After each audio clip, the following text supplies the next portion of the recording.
রাজ্য মন্ত্রিসভার সোমবারের বৈঠকেও নেওয়া হলো একাধিক গুরুত্বপূর্ণ সিদ্ধান্ত।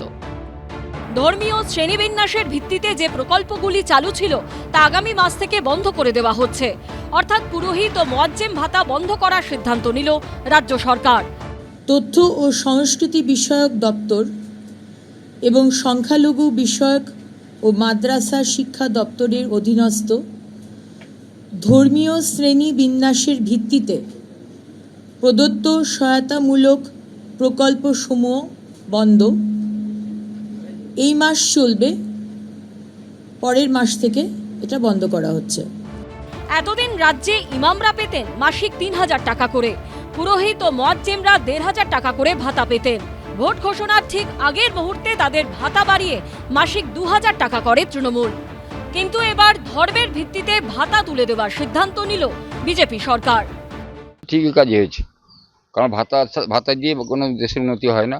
किसी अच्छे काम में अगर लगा रहा है तो ठीक है। ২০১১ সালে রাজ্যে ক্ষমতায় আসার পরের বছরে ২০১২ সালে ইমাম মুয়াজ্জেমদের ভাতা ঘোষণা করেছিলেন মমতা বন্দ্যোপাধ্যায়। তৎকালীন রাজ্য সরকারের এই ঘোষণা নিয়ে কম বিতর্ক হয়নি।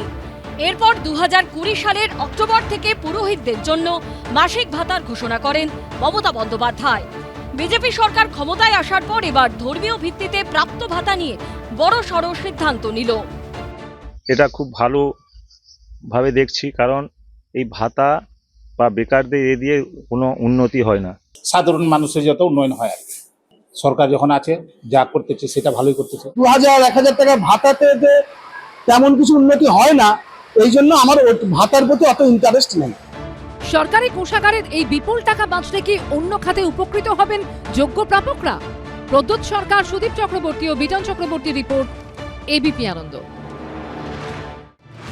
একের পর এক কঠোর পদক্ষেপ, একই দিনে জোড়া কমিশন গঠন, একটা দুর্নীতি তদন্তে, আরেকটা মহিলাদের ওপর অত্যাচারের তদন্তে। রাজ্যে পরিবর্তনের পর গুরুত্বপূর্ণ ভূমিকায় প্রত্যাবর্তন ঘটল ২ সিনিয়র আইপিএস অফিসারের। দুর্নীতি সিন্ডিকেট তোলাবাজি তদন্তে যে কমিশন গঠন করা হয়েছে তার নেতৃত্বে রয়েছেন কলকাতা হাইকোর্টের অবসরপ্রাপ্ত বিচারপতি বিশ্বজিৎ বসু। কমিশনের সদস্য সচিব করা হয়েছে রাজ্যের সিনিয়র আইপিএস অফিসার কে জয়রামনকে। অন্যদিকে মহিলাদের উপর অত্যাচারের অভিযোগের তদন্তে আরও একটি কমিশন করেছেন শুভেন্দু অধিকারী। সেই কমিশনের চেয়ারপারসন কলকাতা হাইকোর্টের অবসরপ্রাপ্ত বিচারপতি সমাপ্তি চট্টোপাধ্যায়। আর সদস্য সচিব করা হয়েছে আইপিএস অফিসার দময়ন্তী সেনকে।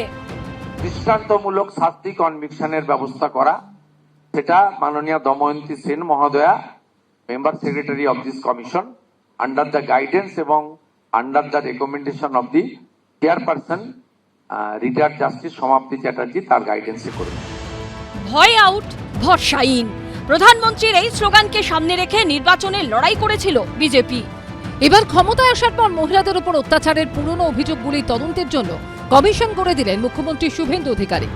পুরনো পেন্ডিং ইডি বা এফআইআর যেগুলো পড়ে আছে সেগুলো কালেক্ট করবেন এবং NHRC, SC commission, ST commission, OBC commission, minorities commission, শিশু ও নারী অধিকার কমিশন, রাজ্য এবং কেন্দ্রের যত রেকমেন্ডেশন এখনো অবধি পড়ে রয়েছে সেগুলো ওনারা প্রাথমিকভাবে নিয়ে নেবেন।